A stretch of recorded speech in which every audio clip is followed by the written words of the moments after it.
Hello! Today I'm following on from my recent Final Fantasy discussion on Dion Lesage and turning to Benedikta Harman, who was another standout character from Final Fantasy XVI. Now, as with Dion, Benedikta was a sparingly used character that nonetheless really made a mark on the game, and also like Dion, I think, had a somewhat tragic arc that was hinted at through flashbacks and small pockets of story throughout our adventure, particularly in her exchanges with Cid Telamon. And as mentioned in my Dion discussion, where he is a tragic character who is made all the more tragic because he kept trying to do the right thing, Benedikta's role in the story is much more in keeping with the classic tragic villain trope. If we look at Dyne from Final Fantasy VII as another great example, Darth Vader, Anakin Skywalker in the Star Wars universe, and so on, these are characters who end up on a path to villainy because of some traumatic external event that happens to them, or some internal fear that has manifested and left them open to manipulation and going down that path towards evil. And to this end, Benedikta slotted into the role perfectly, and she was structured brilliantly in terms of how her character unfolds, at least insofar as she actually featured in the game, because in her opening scenes we see someone who is immediately disagreeable, deceptive, and in control of her own agenda as she interjects between Dhalmekia and the Iron Kingdom's battle, and swiftly after this she is established as a truly formidable and ruthless dominant as we are stalking her party through the forest and witnessing things like her ruthless murder of a villager who has betrayed secrets to her. So, over the first few hours of the game, we have Benedikta established as the consummate villain. She's seen more than any other major antagonist, including Hugo and Barnabus, and she is the persistent target and foil for the first act of Clive and Cid's journey together. And I really enjoyed this, because while she was almost stereotypically ruthless in a femme fatale sort of way, she was far from two-dimensional. And from the very outset of the game, where she sees Cid's lightning in the distance, and she later confronts him in the forest about his supposed betrayal of her, we can see that there is much more to her than meets the eye. There's a very clear history between her and Cid, and there's a very clear inner conflict that's eating away at her. A definite sort of abandonment issue is apparent in Benedikta, because for all of her fraternising with Hugo, her loyalty to Barnabus, it is quite clearly Cid who is preoccupying her, and what we piece together over the course of the story is that what was once an intense affection for him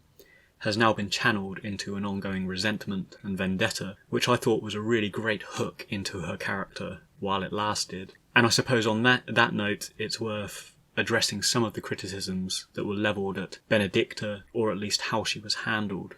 in the main story. Now, Benedikta served the first act of the story brilliantly, I think. She built up to become the first major boss in the game, and a narratively significant and enjoyable boss, wherein we first see Clive fight an icon and then draw her iconic powers from her in defeat. But despite this excellent boss fight, and in the entire showdown with Garuda, it's arguable that they made Benedikta far too interesting as a character to be disposed of in this manner. And what I mean by this is not simply her heavily suggestive but sparsely witnessed history with Cid, but also her own personal dilemmas and tragedies that are hinted at in very brief flashbacks and discussions as well. Because, as mentioned, while Benedikta is undoubtedly positioned as a tragic character by the end of her arc, it's arguable that nothing is truly done to capitalise on or conclude that. There is no meaningful resolution with Cid, for good or ill, despite his short eulogy that he does by her body. And beyond that, even her weird, disingenuous relationship with Hugo, at the behest of Barnabas, might have been elaborated on or concluded to help craft our idea of why she's really doing this. You know, what is the real trigger and impetus for her having gone down this road? And to this end, I've seen some suggestions, such as flipping the script with Hugo and Benedikta, having him die as the first dominant, as a means to improve her story. And I suppose, yes, he is obviously more of a two-dimensional character that would obviously sacrifice himself for her, and that would leave her alive to explore her story in various relationships with Cid, with Barnabas, and exploring that much more, and elevating her as a major secondary antagonist instead of Hugo, I suppose. And personally, I do like that suggestion for two reasons. The first being, if Cid were to die in the same manner that he does in the game, it would be very interesting to see how Benedikta as a character might react to that, if she was still alive. And secondarily, an interesting duality that I noticed that never really had the opportunity to be explored in the game, because the characters don't overlap, was that between Benedikta and Jill Warrick, because where many players have rightly drawn comparisons between Clive Rossfield and Dion in how they are very similar in terms of circumstance and backstory, but took different paths in life, I think Benedikta and Jill, both being former slaves of the Iron Kingdom, both being powerful dominants and wards to powerful kingdoms that have become quite vengeful because of what's happened to them. And of course, they are both in love with a character who becomes known as Cid and promotes this particular worldview. I think they equally had a lot of potential to clash because of their similar backstories but contrasting personalities. And I could have seen that really mutually develop both Benedikta and Jill as characters, who many feel actually didn't get much chance at development in the game as it is. But as it stands, Benedikta's demise and her subsequent mutilation by Barnabus and Sleipnir, obviously decapitating her. This was used to provoke Hugo Kuptka into a direct vendetta with Clive, which, as I say, didn't bring much character development for either of them, because Hugo was designed to be this classically single-minded villain. And I suppose the real major payoff of that entire scenario was the climactic boss fight between Clive and Titan, which I did enjoy, but did I enjoy it at the expense of seeing more of Benedikta's story unfold? I'm not sure, and it is an interesting question to ask. So that's an overview of Benedikta's broader arc in the game, along with her more personal issues that propelled her in the direction that she went. And I think her blind loyalty to Barnabus following Cid's betrayal was great. I think more broadly, the way she introduces this duplicitousness into the story in a very Game of Thrones sort of way paid off quite well. As I say, from the establishing shot where she's playing Dalmacia and the Iron Kingdom off one another, she's playing Hugo, and ultimately she gets played by Barnabus to fuel the heat between Hugo and Clive. All of this hinges around Benedikta's role, and it was integral at emphasising this dark, politically dense and duplicitous narrative that played out across Final Fantasy XVI, again, insofar as she featured in it, which worked pretty well. Now, a final point I'd like to make on Benedikta is around design, but more specifically her icon, Garuda. Firstly, I think her design was amazing, and her aesthetic, as with most of the dominants in this game, echoed elements of her icon and her elemental ability with this feather-like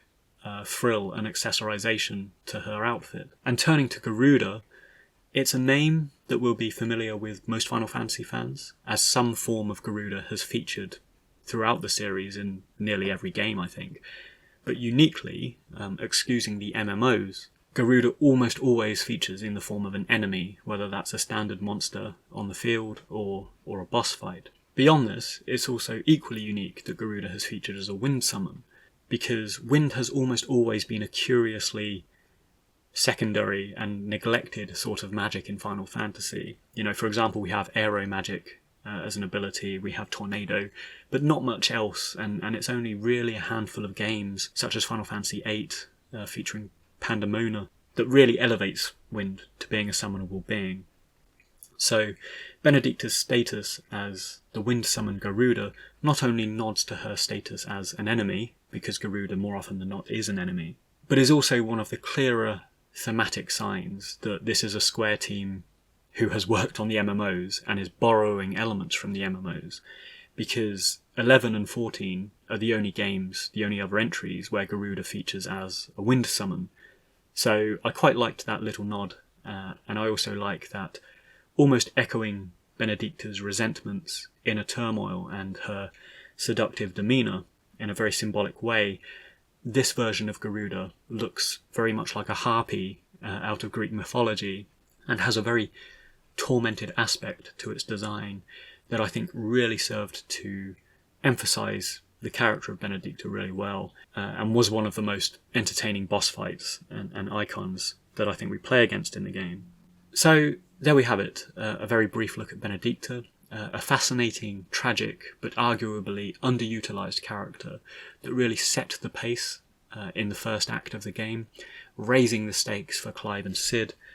and culminating in an awesome boss fight and climactic narrative reveal when we discover Clive's powers that he draws from her. If you got this far, thanks for watching, and I hope you enjoyed it. And please drop a comment letting me know your thoughts on Benedikta Harman.